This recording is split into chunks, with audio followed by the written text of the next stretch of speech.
he was talking about how First Blood, Rambo, the first Rambo, Yeah. was atrocious. So he said it was 3 hours long. He hated it. He actually tried to buy the negatives to destroy it. Oh.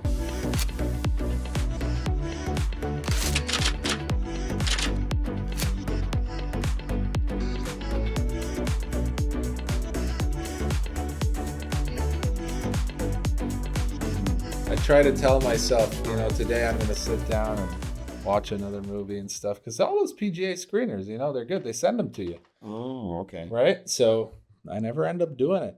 Well, I get a lot of things that are online, so I can look at stuff, and I have to look at all the movies if I'm going to vote for the Academy. So Right. I got to see what You got to see. So I've seen pretty much what's out there this year. I haven't seen all of the shorts, for example, but I've seen most of them. Yeah. And I've seen. I'm still looking at some documentaries and some of the foreign films. I've seen all the American films. Not tremendously. Enthusiastic about many of them. I think they're okay, but I don't think there's a lot that's really great. You have your bets on anything for winning, or I don't really know. No, I mean it's hard to say. I think I see a trend for a while anyway. It looked like The Brutalist was pretty strong, and then a lot of people are interested in the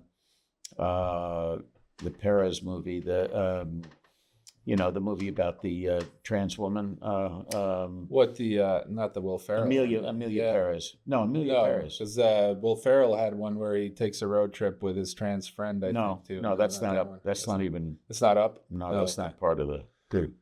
But the ones that are,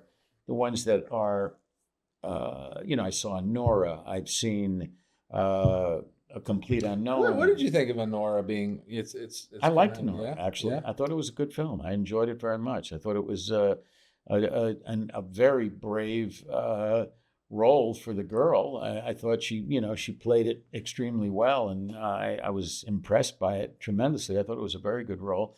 I mean, It's kind of the Pretty Woman remake in a way. Well, or no, I didn't see it. Not exactly. Oh, you didn't see it? No, not exactly. Okay, but I understand. Yeah, you could definitely make a very interesting comparison between the two movies, because Honora is some more real, in some ways, approach to similar subject matter in some ways, but it's good.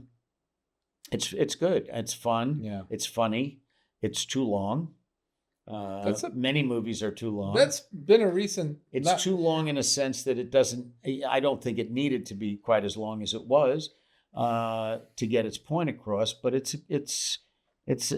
I enjoyed it. I must say, I enjoyed it. That's one of the main reasons I've been opting to watch Antiques Roadshow reruns over movies lately. Not again. I want to see movies. I like stories. Yeah. I mean, I'm in this business for a reason. Yeah. But I pull up a title and I see 180 minutes, and I just think, well, gee, maybe on the weekend. Well, and then I get busy on the weekend. Another movie that's very long is The Brutalist, and The Brutalist has gotten a lot of attention. I was not overwhelmed with The Brutalist. I thought I thought the performances were excellent. They were very good.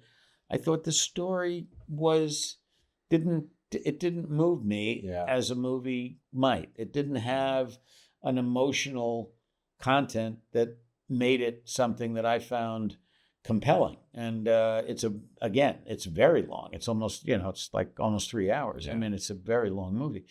Do you know if there's a reason for that sort of resurgence in epic? They're not. It used to be an epic film with an epic timeline like The Lord of the Rings and stuff. You kind of get into this huge thing, but to watch a movie about a prostitute and a rich Russian kid, like, to go on for 3 hours. Well, it's not 2 hours. No. I think that movie is long, but it could have been trimmed 10, 15 minutes and you wouldn't have missed it. Yeah. The Brutalist is just a long longitudinal look at a story. The story takes place over a long period of time, so it must have felt that it required that, but to me it didn't move me, is all I can say. Now, I mean, I've seen many of the others. Amelia Perez I thought was was fun and exciting, well done and interesting. But again, I had some negative thoughts about it. It's not to me a classic great movie. I thought it's a decent movie. I mean, is it a movie that should win an Academy Award for Best Picture? I don't know. I mean, I tell you, I wouldn't have voted for it. But then, look, I made a movie that I think is as good as anything out there this year, which is also not short, but it's not short, but it's yeah.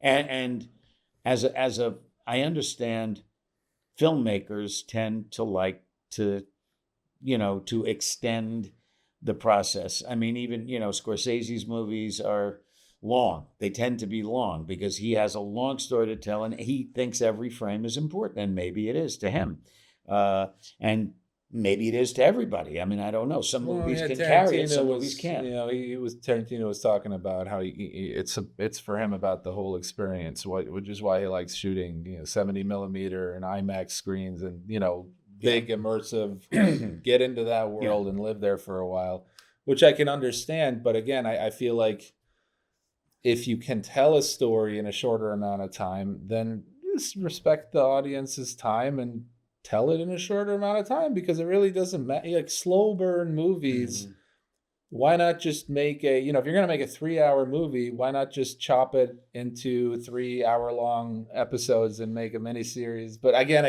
then you're watching it on TV, which defeats the purpose. But I feel like, to me, it's always been about, some people like it for the experience. Others like it for kind of the storyline or entertainment, just not taking it too seriously. And I think as filmmakers, sometimes we can get caught up in what we want the experience to be, instead of just saying, here's something really cool. We've talked about this, about specific movies. I mean, and when you're the filmmaker, as opposed to, I mean, you have to balance yourself as a filmmaker with the audience. What is the audience going to take, and what do you want to provide? Yeah. And I did tell you, when David Lynch and I were making Elephant Man together, and we came back with a print to the U.S., we were worried that it was too long. And at that time, it was 2 hours and 10 minutes, which is not that hugely long. Right.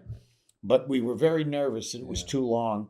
So we made a decision at the last possible moment and took out one scene, which was 4 minutes long, about 4 minutes, And we took it out because it was at the end of a reel. We could just chop it off, and you didn't miss it. We didn't change anything really, except making sure that the transition was smooth from the previous scene to the next scene.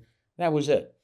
But it was late in the movie, and I think we felt that the audience will give you a certain amount of tolerance for being a little longer at the beginning. But once you start getting towards the end, you got to really start moving quickly.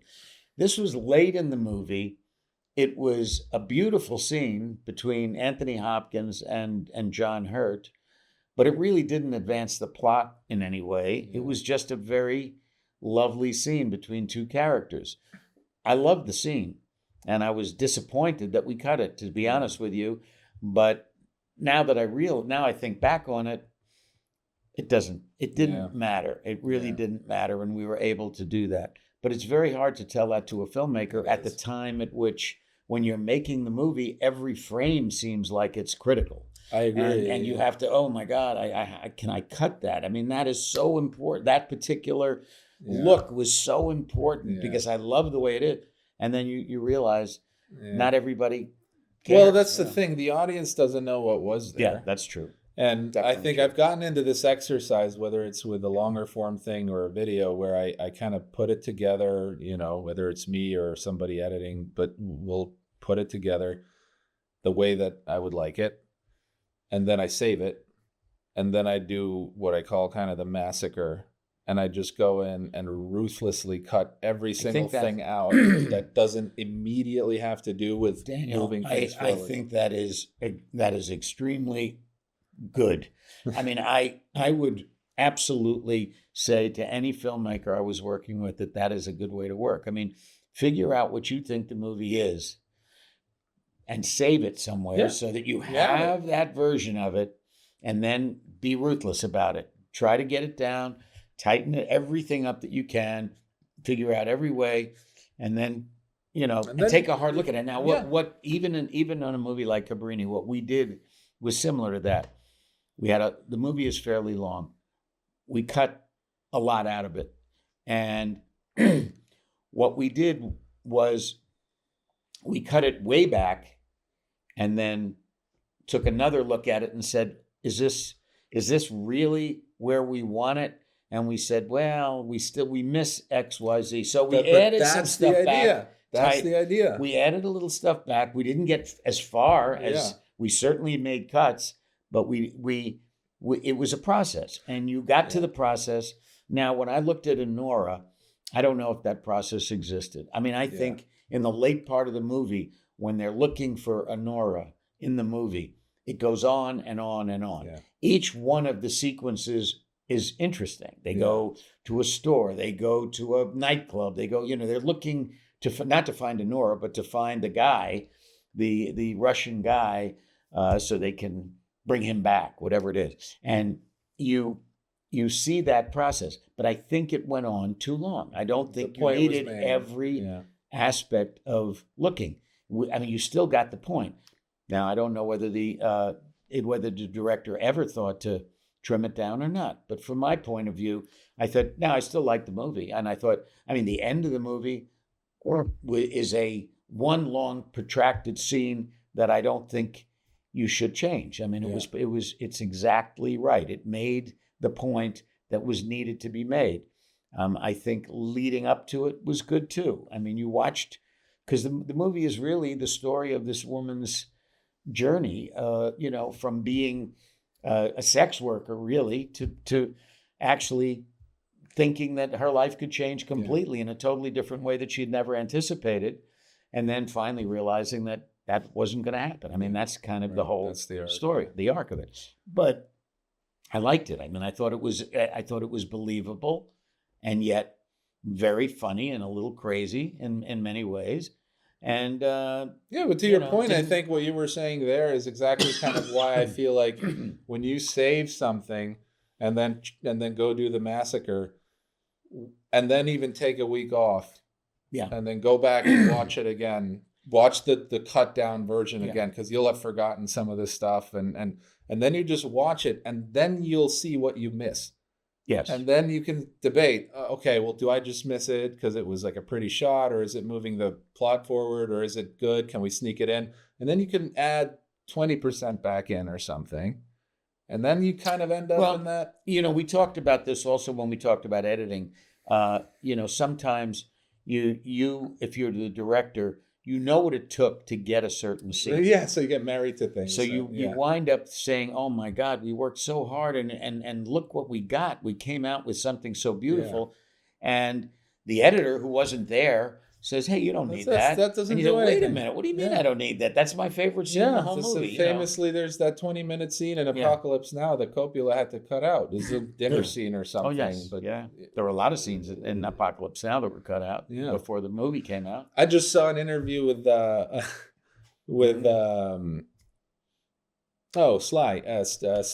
Yeah.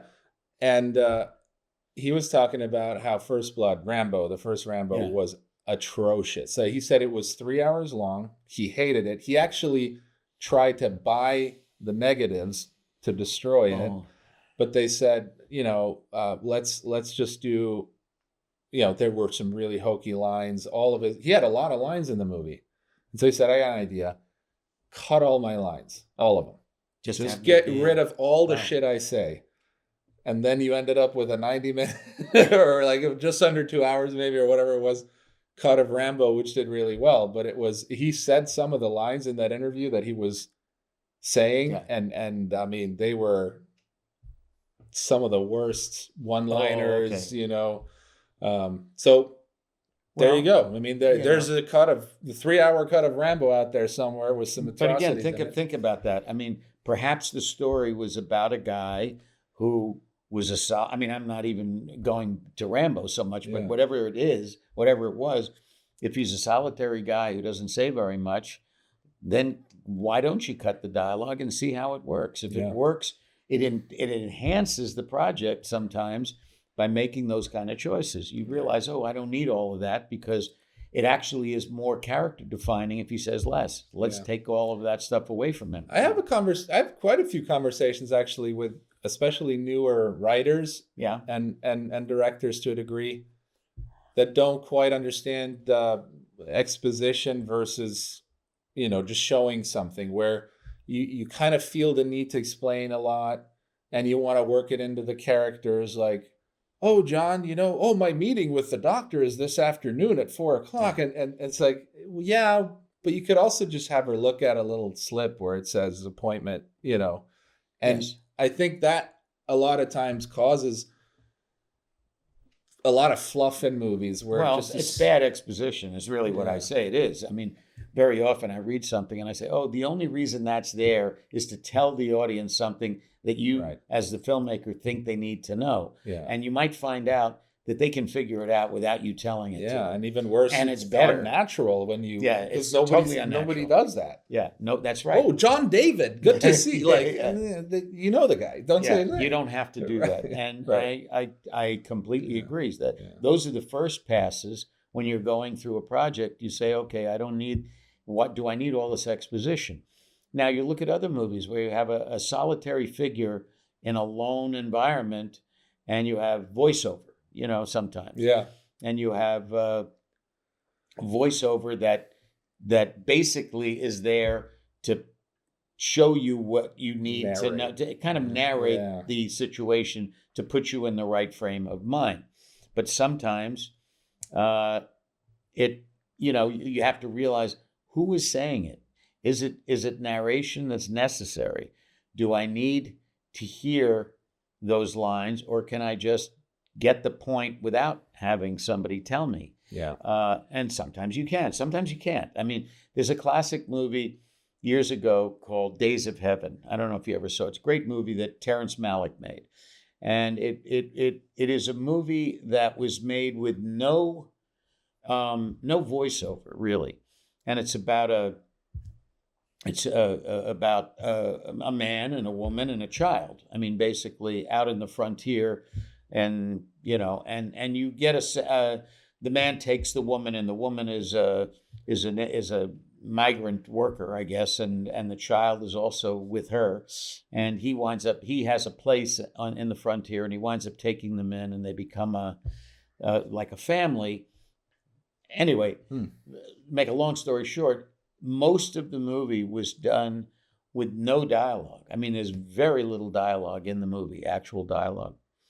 But Malick felt at some point that he needed something to kind of take you through the movie. And so he did put in a track, which was a narration track. But it wasn't a typical narration track. It wasn't some omniscient viewer telling you the story. Right. It was the child. Oh. He got this very odd actor who had never acted before, but had a great vocal quality. And, it was a young girl, and basically recorded her and then took pieces of her recordings and used that to kind of bridge scenes and take you through, and it worked. It was very good. It was a use of something to put you in a situation that was unusual because there was a reason for it. You realize that this child is basically, was a viewer of everything. Was the film kind of through the perspective of the kid too? To a certain extent, yes. You would. I mean, you could say that, and having the child's narration really helped the movie, and in some cases, narration hurts it. You gotta. Those are things you got to really figure out very carefully, and they're not.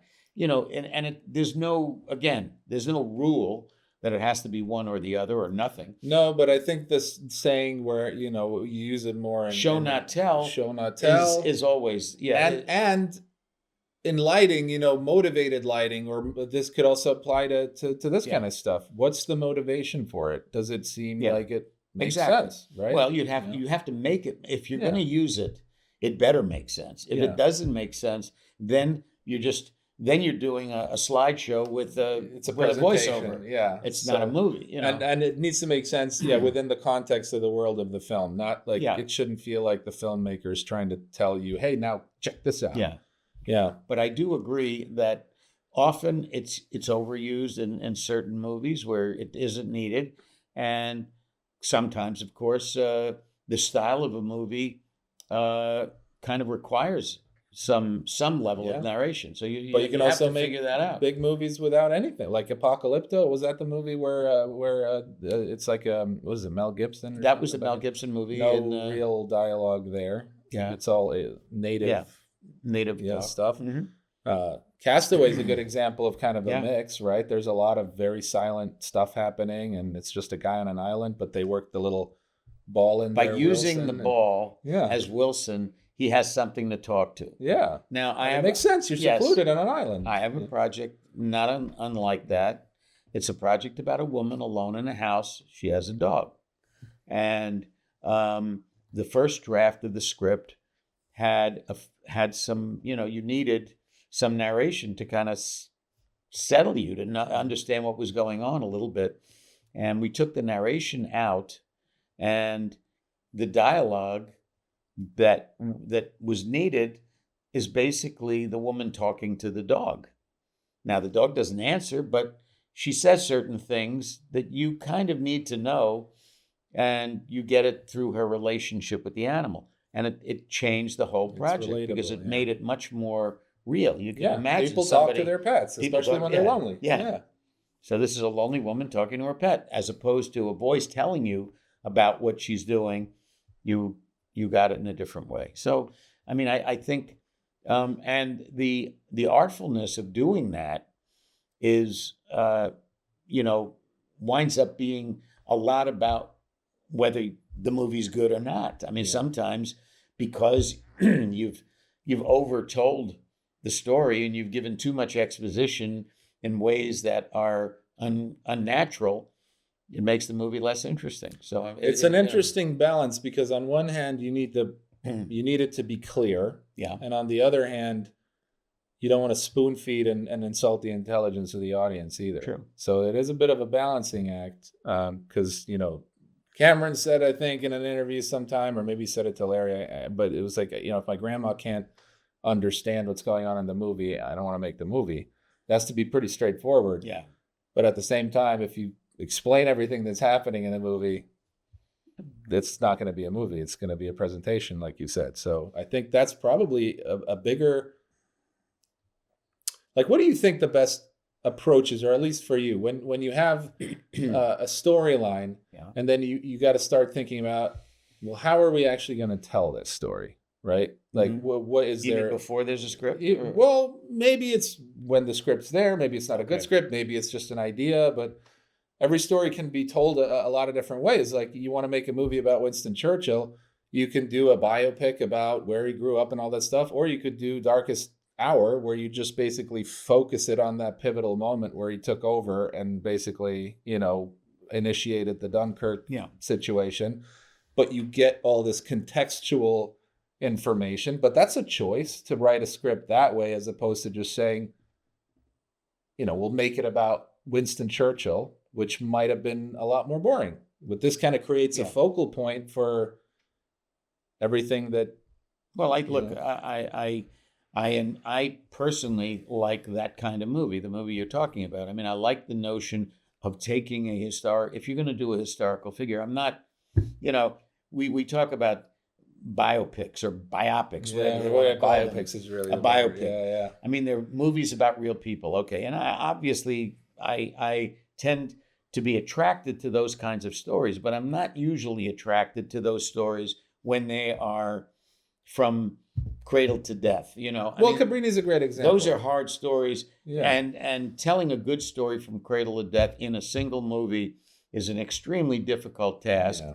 It's something that you can do in a miniseries if you want, and you can build different aspects of a person's life. But look at your own life. Look at your life, and think of the different incidents that you've been through. You could take any one of those incidents and make a movie out of it. if you wanted to tell the whole story of your life, are you going to put all those incidents in it, or are you just going to try to create a through line that is leading to a conclusion that you want someone to learn about you? So you have to think about that in a biopic. And I tend to like movies that are like the initiation of somebody's life. That's what Cabrini was. It was the beginning of what she became. The movie does not tell the whole long story of her career, because we couldn't have done it, and we weren't looking to do that. We just wanted to say, how did this woman get started? We did the same thing in Marshall to a certain extent with Marshall. We were only talking about him as a young lawyer, as a young man working for the NAACP. He's not a Supreme Court justice. He's not famous. He's none of those things, but he's a smart guy, and he's already smart. He starts out smart. And you have that trial and you take him there, and you have one trial that happened early in his career that he was a part of, but wasn't even allowed to be the lead attorney in. And so how did he influence the trial? That's what the movie's about. It's about one aspect. Yeah. The movie you're talking about about Winston Churchill was about one critical moment, a crisis that happened, and how he dealt with it, and how it affected how the world looked at him, how he looked at the world, how he saw things. Those things, to me, are dramatic moments. A life has dramatic moments in it, but there's a lot of moments that aren't. And what are you going to build the life? If you build it from dramatic moment to dramatic moment to dramatic moment to death, is it going to be a narrative that it's a complete movie, or is it going to be like a series of skits, episodes? Yeah. So I would choose to take one or two or a number of incidents that define who a character may have been to me, and that's what I would work on to make a movie. What you're saying is incredibly important for a lot of people who want to write autobiographical stories, because a lot of people do feel that their life is worth making a movie about, and rightfully so. It probably is, but I do hear a lot of, I just have a crazy life, and this happened, and this happened, this and this, and that's a lot. Yeah. But again, Winston Churchill's life was very crazy too. But it's like a movie. Maybe it's like a living room. It needs a focal point. It needs something that you can gather around. Well, let's look at it from a practical standpoint for a minute. You make a movie about a person's whole life. You've got different ages to deal with. Are you going to use the same actor to play the character as a child, as a teenager, as an adult, as an older adult, as a dying adult? I mean, is that going to be, how many people do you need? Is it, so you got to make a choice. So if you're doing a movie that is about a real person, you have to make that choice. Okay, maybe if it is that kind of movie that tells a life story of somebody, and you want to have a scene of that individual as a child, you're not going to use the same actor, obviously, or very rarely you're going to use the same actor. You probably use a child actor who looks like the actor to some extent who you're using later. Even in I just watched a miniseries, a wonderful, wonderful miniseries called Say Nothing. It's set during the Troubles in Ireland, and you have one woman playing, telling the story of what happened to her, and during that period in the, I guess, 70s and 80s, whenever the Catholic Protestant thing. It was all about the Catholic and Protestant thing, and it was all about bombing of cars and all of the things that went on, and all of the killing between Protestants and Catholics. But you're telling the story through the life of one woman, basically, and you see her initially in her 20s, and then you see her later in her 60s, and they didn't use the same actress. They used a younger actress who was terrific, who played her in her 20s, and a different actress who looked, very similar. You could actually imagine that young actress becoming the person who the woman was in her 60s. And it really worked. And yet you needed only two actors. But that's almost like... And you're telling a story where the actor in the 60s is commenting about what happened and then earlier it's in her life, like a and what happened to situation. her. Yeah. So that's good because that's a tool now, and you're saying it's like a Princess Bride. You'll have a mechanism. It's a kind of a elevated fantasy kind of comedy thing where it's if you just started the film, it'd be a little weird. But having Grandpa read a story to a kid that leads you into it, or an elderly woman reflecting. Titanic, right? It starts with the heart of the the thing, the sapphire. That gives us permission to go back in time and watch that story. And in that case, you had a woman, an old woman, who is the person who you saw as Kate Winslet. Yeah. Kate Winslet played the character all the way through the story, right. But the older woman is supposed to be Kate Winslet, and you can do that. I mean, but you have to figure that out. Yeah. You have to figure it out, I mean, did someone say, oh, maybe we should take Kate Winslet, we should age her down, make her look like she's 80? That's a choice. Yeah. You could have made that choice. But maybe the audience wouldn't buy it. Yeah. Maybe, another case of that is this year you have a wonderful movie called I'm Still Here, which is a Brazilian movie. And it's about a woman, fantastic woman whose family has been, her husband is a writer and they live in Brazil and everything's fine. And during this period, which is the period that the generals, there was a dictatorship in Brazil at the time. And out of nowhere, her husband is taken from her family because they think he may have, when he was a younger man, he might have been involved in some, communist-leaning things, and they're trying to purge the country of communists. And this woman goes looking, and it's the story of her trying to find out what happened to her husband, if he's coming back. They just said they were going to take him for a day or two, and then she never heard anything. And then they wind up anyway. Yeah. To make a long story short, it's mainly about this woman and man in middle age with a family. And the end of the movie, you see the woman much older, and the kids are now grown up, and you see a scene with her. Well, the actress who played the woman looked remarkably cool. I mean, it looked like the same actress, and they probably aged her because the actress who played the lead role might have been in her 40s, and then she's in her 70s or 80s at the end. As it turned out, the actress who played the woman, and I didn't know this when I saw the movie, was the mother of the actor who played and was a major actress in Brazil, and looks just like her daughter.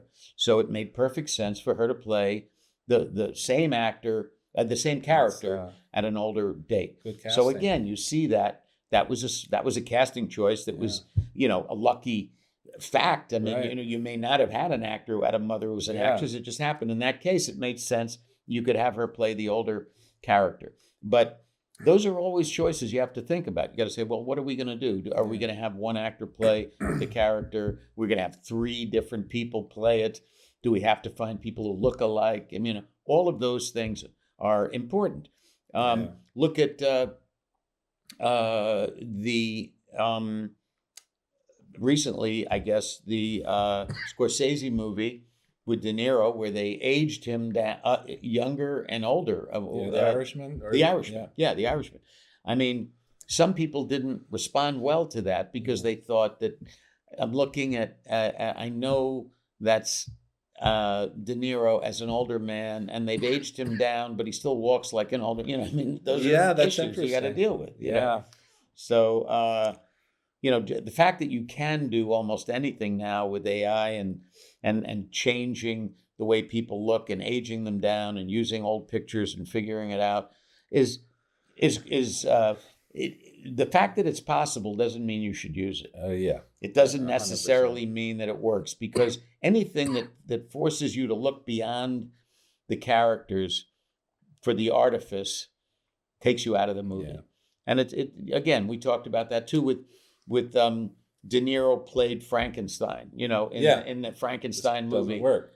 It didn't work. It didn't work for me, and I think for a large portion of the audience, because you're looking at the Frankenstein character, and it looks like Robert De Niro. I can't get it out of my mind. So I'm looking at the artifice of making Robert De Niro look like a monster, as opposed to looking at an anonymous monster that I have to be frightened of. So it took me out of the picture. We've brought this up a number of times now, but that was behind your decision to put John Hurt in as the Elephant Man, as opposed to a known actor like Dustin Hoffman. Yeah. Right. Yeah. Even though they wanted to be. No, I mean, I know. And that was the case of commerce getting in the way of the art, because you could say, okay, well, commerce would tell you, use Dustin Hoffman at that particular time. He's the hottest actor in the world, and any movie he's in is going to make a lot of money. Yes, we get a lot of people into the theater, but the art would suffer because we'd always be looking at Dustin Hoffman and so trying to find those are choices, I think, that you have to make every time you make a film. And I think there's no Rodriguez said this in some little thing, I think, once, that you got to learn the rules so that you can throw them out and make good movies. But I think the difference between a bad movie and an amateur doing it, I hear a lot of people, this isn't a structured story, I don't want to be formulaic and stuff. Well, fine.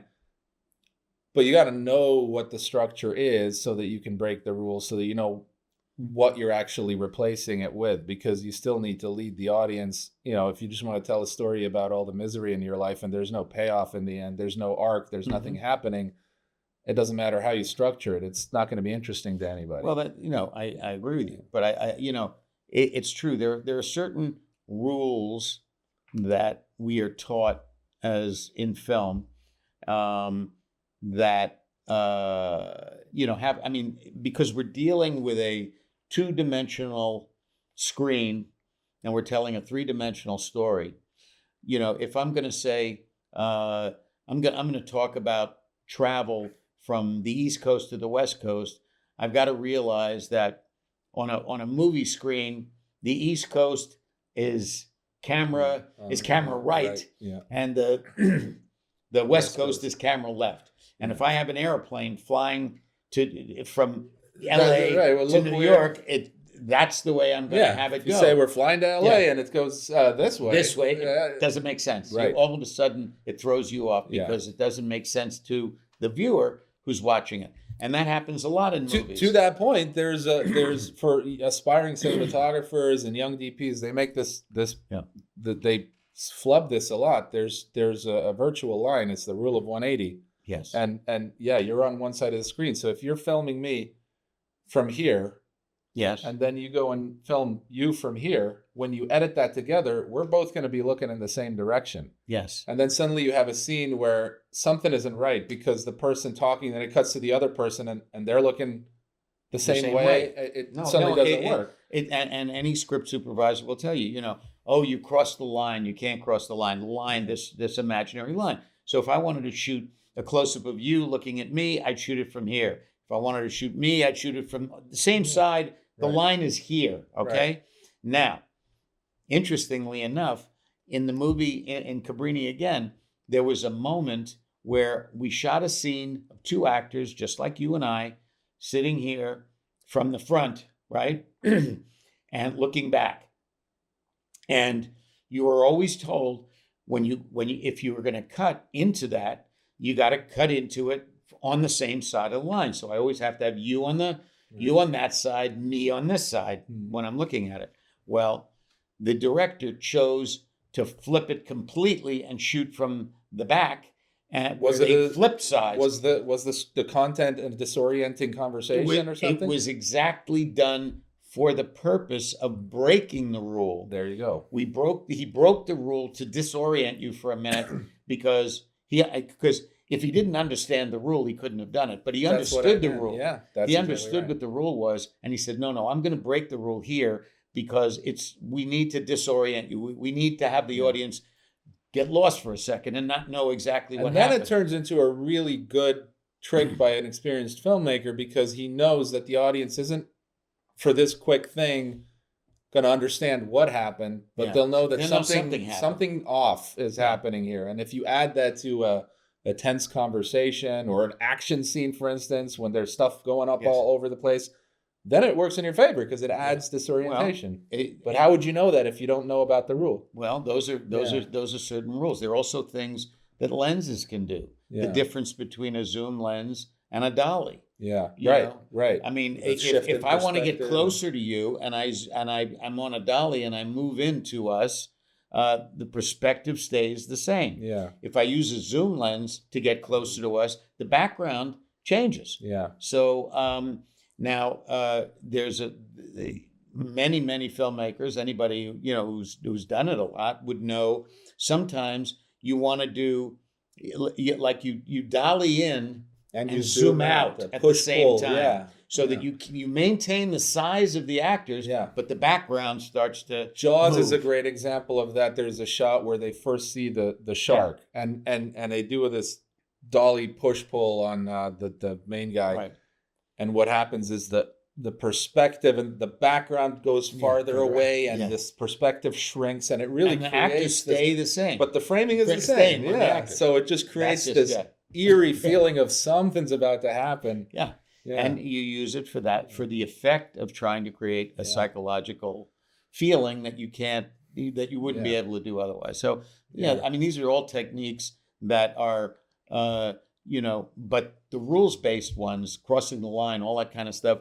I mean, of course you can break any rule, but if you're going to break it, you better know what you're doing. Because you don't otherwise you're going to be have a romantic, intimate conversation around a bistro table in Paris, and you break the 180 rule, and suddenly it disconnects the whole dialogue because you're not creating. You'll see another thing too, often in not even movies, sometimes interviews, where an interview is the interviewer. Excuse me, the interviewee, the person who's being interviewed, looks directly into the camera or looks slightly off to the left or the right, and it makes a difference. To how you react to it. I mean, if someone is looking right down the barrel of the lens, looking right at you, as opposed to looking slightly off. When they're looking slightly off, they're usually talking to somebody else. You're either a fly on the wall or you're being addressed directly. Yeah. And they're very minor shifts, right? But it makes a difference. It does, and a big mistake that I've seen happen a lot with amateur documentary filmmakers or people who do interviews. They don't understand sometimes the difference. But like if you have an off-camera person that the person's talking to, so you're trying to create something like a 60 minutes or something where they're educating the audience but speaking to somebody. Oftentimes they'll have the person kind of almost too far, like looking a little bit, and it's not that there's any real rule with that, but then it just gets awkward because you're just kind of looking at the side of somebody's face, where at least here you kind of get the sense like you're in on it a little bit, but that subtle difference between another 20 degrees over that way, it can actually make it a lot less interesting to watch because you don't feel like you're really a part of it. Well, I think, that's definitely true. And I notice, I mean, very, very often the director of photography will tell the actor, I mean, if the director allows them to do this, say, look right closer to the lens. So look right off, and they'll even put they'll put a piece of tape on the matte box right next to the lens and say, that's where you're looking. Even though the person is a little bit to the left of that, you want to look at that because that looks better than you looking off to where the person really is. And the person maybe can't get their head into being that close, but they're asking that's where we want the question to happen. Yeah. The eye line. That's what we call it. The eye line. Yeah. Yes. Yes. No, this is all, and that's what I think is important, that even if you want to produce and not necessarily be a cinematographer or director, or if you just want to direct, to take interest in other fields, just not to be good at cinematography, but just to kind of understand a little bit. Sometimes I recommend, and I used to do this a lot, you can watch a movie 3 ways. You can, watch it as a consumer. Sit back, watch the story. Enjoy the story, right? Then watch the movie again with the sound off. It'll be completely different because now you're just kind of trying to understand, and you will understand a lot just from the composition, what's happening, the lighting, the mood, the emotion. So now you suddenly see, oh, there's a whole language happening and I actually get it. and I don't even need to know it. So you can sometimes watch a film in Korean and not understand a thing, but at the end of the film, you kind of understand what went on, and then you can listen to the movie. Shut the, don't watch it. Just hear listen it. to it. And, well, I think those are things. I mean, obviously, the layman is not going to do that because they're looking at stories and films. But a filmmaker in training should definitely do all of those things. So those are exactly the things you do. In fact, sometimes if you turn off the sound and something, it'll show you what doesn't need to be said. You'll say, "Oh, look at that. That's right. I don't even need that line there because I get it. I understand it completely without the words." Yeah. And so it shows you something that you might not have noticed otherwise. Yeah, that's helpful. That might go back to what we said earlier. If you're trying to trim a film and maybe there's too much dialogue, that might be an idea for how to watch it. And I think all of those techniques are things that are that filmmakers need to know in order to figure out what's essential, what isn't.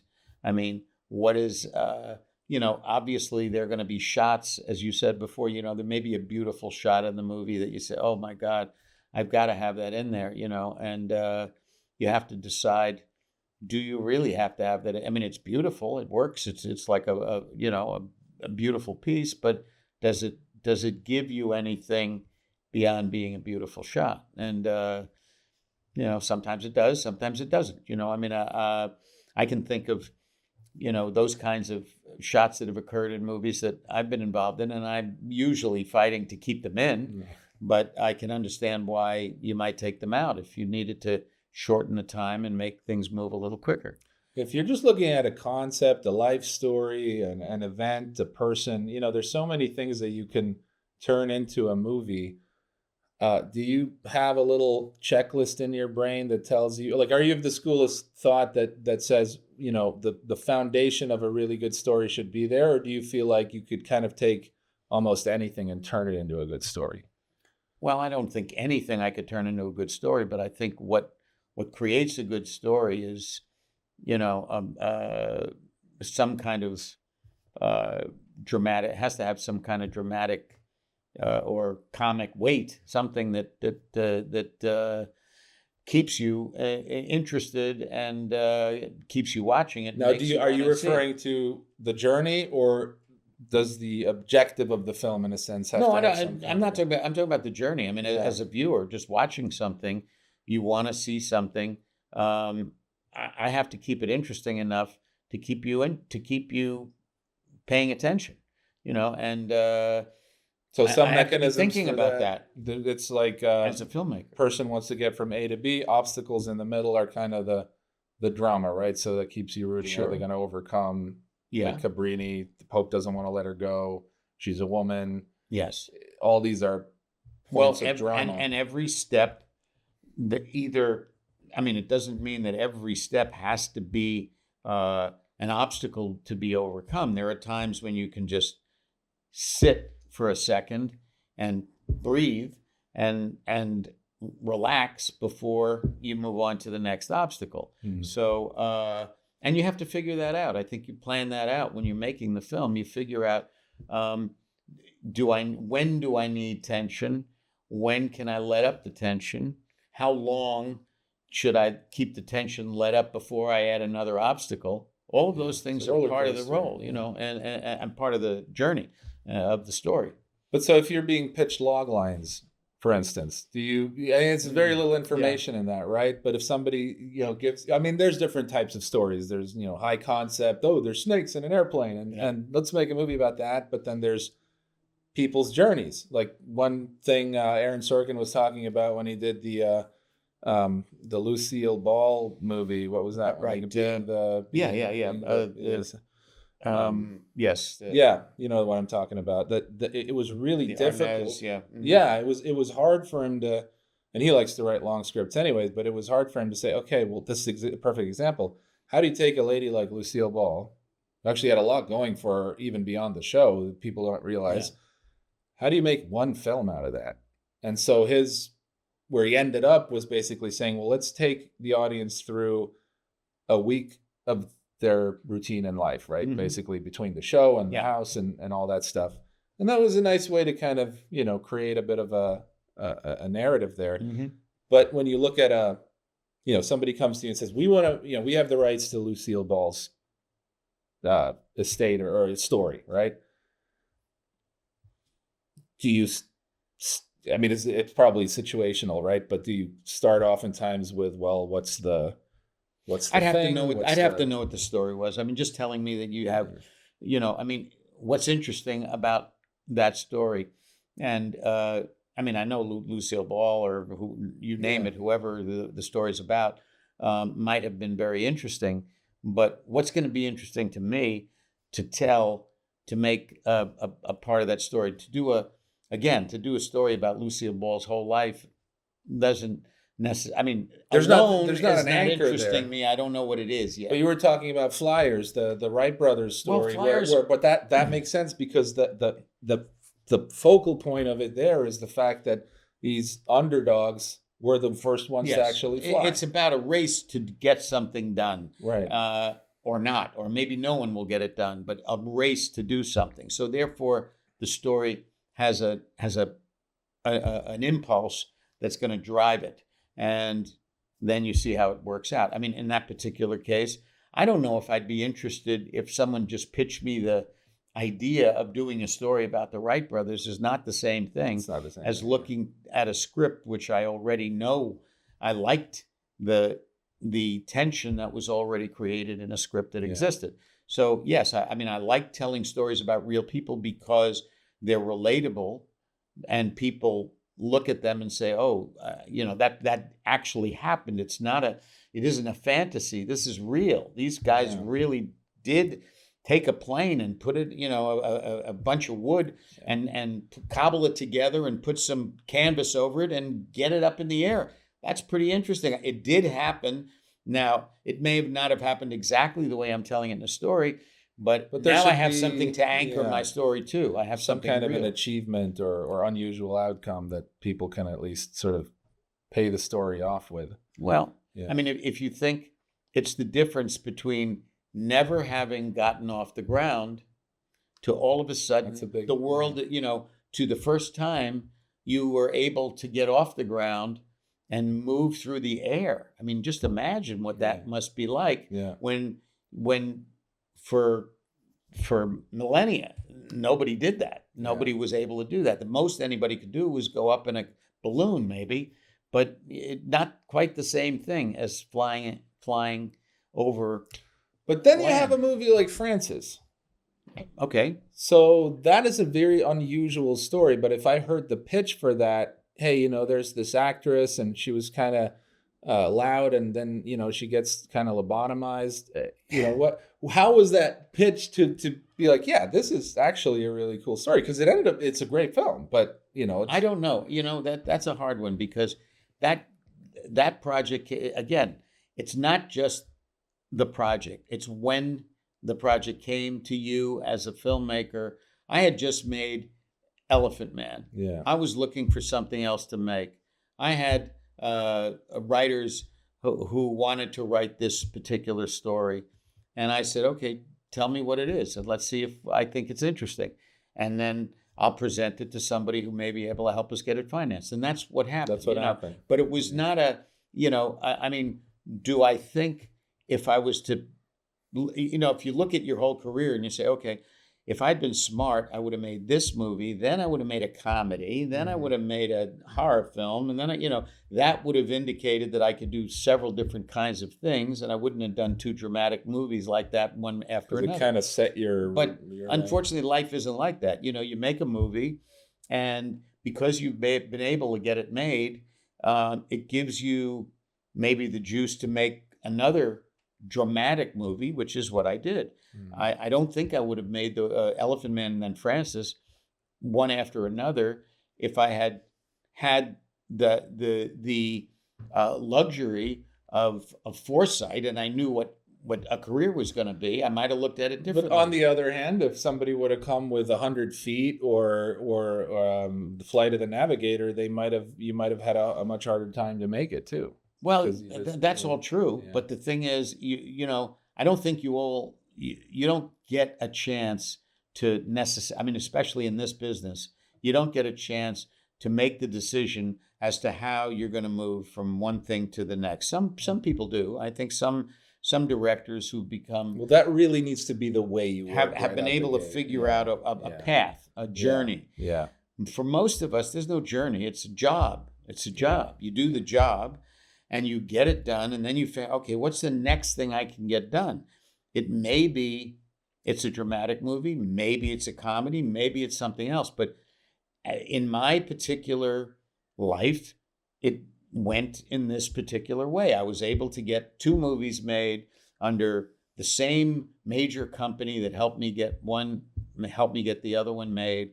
And that started me off, pushed me off. And then from there on, I had to figure out, okay, how am I going to do it now? Well, there's two kinds of producers, right? There's producers that are intrigued by different stories like yourself. And then, there's, I don't know Jason Blum personally, but I just use him as an example where you go in with a really, Avi Lerner and stuff where it's just a very business mind and it's a bit more of a factory, right? So you have this asset, you're going to blow it up into a franchise, and then you're going to double down on the horror world and do another franchise, and build your billion-dollar empire. But that's a great way to make a ton of money and a very strategic approach. Well, but if you're not passionate about that, then you're also pigeonholing yourself into. And I don't think Jason Blum knew the first time he did it that this is going to lead to Blumhouse, which is going to make $1 billion. Is going to make a ton of money. No, but he took the momentum and made Paranormal Activity 2. And no. Of course he did, and he figured out a plan that was suitable for the kind of things that he wanted to do. I don't have that kind of plan, so my plan is much more broad ranging. I mean, I'm looking at all kinds of material. I know the kinds of things I will make. I know the kinds of things I probably won't. Yeah. I mean, if somebody brings me all the money and says, I want you to make this movie, I still have to look at the movie and say, do I really, even with all the money and everything I can do to make it, do I want to make that movie or not? Now, there are certainly filmmakers out there who would be perfectly happy to take all that money on any project and just make it just because they can. Yeah. I'm not at that place right now. I'll tell you, I mean, I talk to, again, I mentor a lot of up and coming ones, and I think there is a tendency. I hear a lot of people say, "Hey, I got an opportunity to direct a movie," and then I'm like, "Okay, well, what's the script about?" Well, it's kind of it's like, well, do you even like it? No, but it's it's a movie, and I can do it. Watch out with that stuff because you're going to make some piece of shit and you're going to hate it. It's going to be worse for it. Yeah. And so it's not going to be a movie that anybody's ever going to want to watch because the director didn't even like the script. And so you really get, Stallone was talking about this stuff too. I think every major actor has some movie that they did that they wish they could just get off of IMDb because they needed the money. But in some ways that can almost be more damaging, especially when you're starting out. If you're doing something you're not passionate about and you're not putting everything you got into the script and then some, especially as a director, because it's a lot more work than people think, that's your first feature. And so everything you do after that is going to be judged because the first thing you'll be asked, okay, well, let me see what you've done. You send them this thing. Always. No, look, I mean, I think of Stallone. It's interesting because he was in The Lords of Flatbush and he was in other movies as an actor and he was this big lug actor and he wrote a script, which was Rocky, and he was absolutely the right guy because he knew who he was. He knew what his body was like. He knew what he could do. And he created a role for himself. The role became iconic. The movie was great. I mean, it was really a good movie. Yeah. And he set up his career off of that opportunity. Doesn't always happen that way, but I mean, he was lucky enough to have worked. I mean, he'd worked before that. He'd had jobs. He was working as an actor, and he found the one thing that was perfect. A story that he could create, that he could also play. That That's sometimes you gotta pretty great make thing your when own that move. happens. Hitchcock did it with Psycho. He was really adamant about that. The studio didn't want to even option the book for him, I believe. Really? Mm. But you know DiCaprio. I don't know if this is 100% true or not, but I think he really pushed The Revenant for himself, and that's what ultimately got him an Oscar. But he'd been fighting for that golden statue for a long time, and then he finally. I don't know if he was didn't. he a producer on that? Yeah, movie? Okay. yeah. So no, I mean, I'm sure he was. By the time he made Revenant, he was already a major right. So he could star, pull it off. But yeah. as legend has it, and maybe Yeah. I don't want to misquote. So if he gives you I don't trouble know. for it. Yeah, I don't know him really. No, I don't. I mean, I met his father once, and I when he was starting out, I noticed that he had a singular talent. I thought the movie he did with Johnny Depp was terrific, where he played What's Eating Gilbert Grape. He was great. Yeah, he was terrific, and I mean, really good. And he was great in This Boy's Life with Robert De Niro. That was the first thing that I noticed him in, and he was an amazing young kid actor. Mm-hmm. And so he went from that to Gilbert Grape, which was arguably that, whether he won an award or he could have won major awards for playing a kind of an autistic kid, a disabled kid in some way, and he was extraordinary in that. So you saw this kid had a tremendous amount of talent. Yeah. And I mean, it's interesting watching careers too, because I think of somebody like Scorsese who did. He always found a place. Robert De Niro did all of these movies with Scorsese, and he was Scorsese's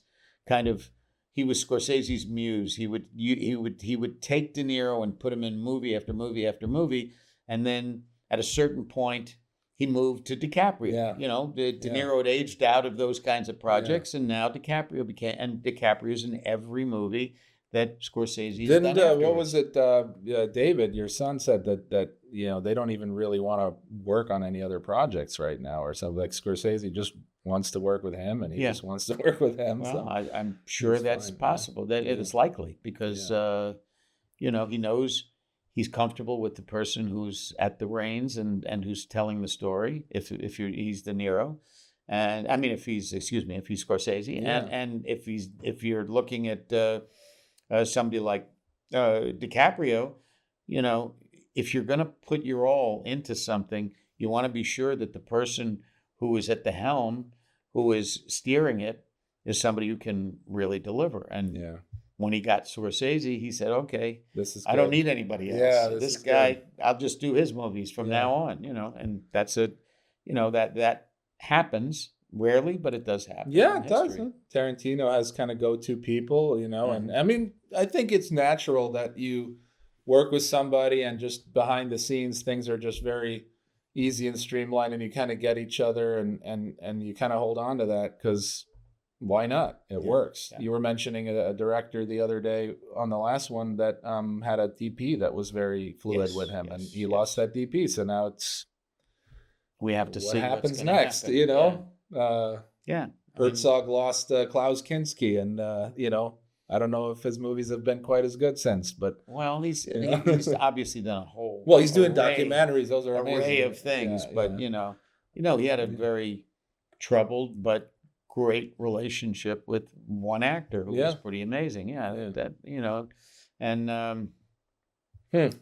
Anyway. Well, that was good. I think it's important. I know we started out talking about length of movies, and one great thing I would say, going back to that, I don't mean to bring it up again, but the fact that look at some of the classic movies in the 40s and 50s and 60s. The earlier movies, and look at how economical many of them are, mainly because they had to be, because they were fitting a slot that couldn't be more than 2 hours, because the theater was going to say, hey, wait a minute, I'm going to lose a performance every day. It's too expensive, Mm-hmm. So people were making 90-minute and 2 hour, at most 2 hour movies, and obviously and also able to tell great stories in that amount of time. And every shot was a much bigger pain in the butt to set up too. So if you have 10 minutes more on your film, that's a substantial amount of additional shooting days. Even it might be another week or two. No question.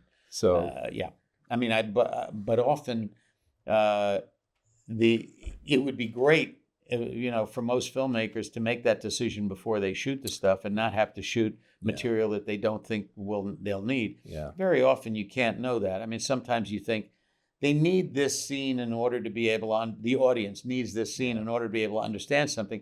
And then when you see it, you realize one look told me everything I needed to know, and I don't need that whole scene that tries to explain it. If you've never worked, especially if you've never worked with really good actors, you kind of don't understand how much they can say with just a look or a gesture. It really does eliminate. But, it's funny because it mirrors real life in many ways. And if you're at home, like you were talking about the scene in Manchester by the Sea, right?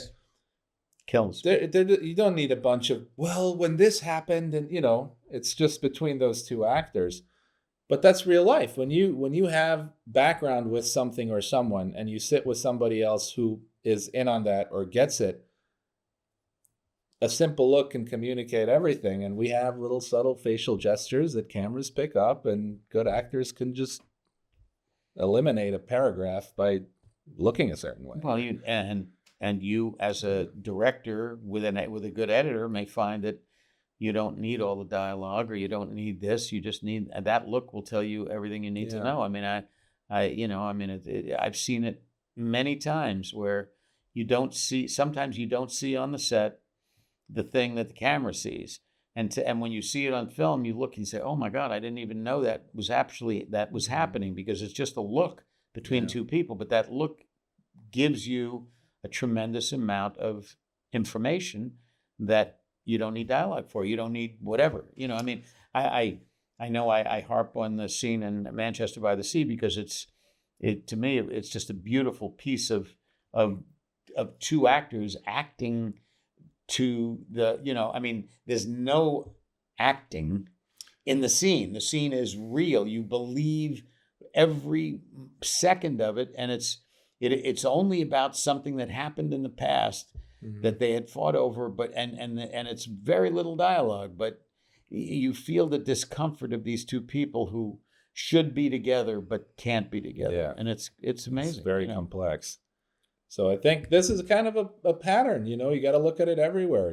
Don't over communicate in a way, and if you have a life story you're writing, it's too much. Just find a thing. My Big Fat Greek Wedding is a good idea. Life stories, I do think, finding a defining aspect of a life is more interesting to me than, I'm not saying that there aren't longitudinal life stories that I like, but generally I'm more interested in a moment in a life that tells you a lot about an individual that's real, and those are things that I tend to be moved by, but I'm sure other people have other thoughts about it. I think it could help to just think about if you had, what's the big idea? What's the takeaway you would like the audience to understand? Because if you just want people to say, "Man, you've had quite a life," then you're not going to find much interest. But if it's you want to open the door to a new cultural perspective or something, like My Big Fat Greek Wedding, right? So you could easily talk about my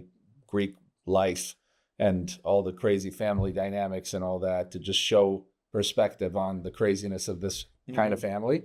Or you could just center it around a wedding, and it'll bring all the relatives and everybody you need in, and all the crazy shit's going to happen right there.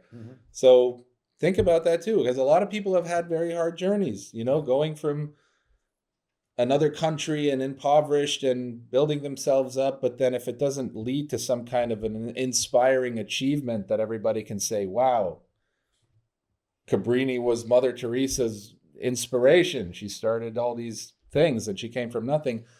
If it's just and now I'm alive and a middle-class businessman in the United States, who gives a shit?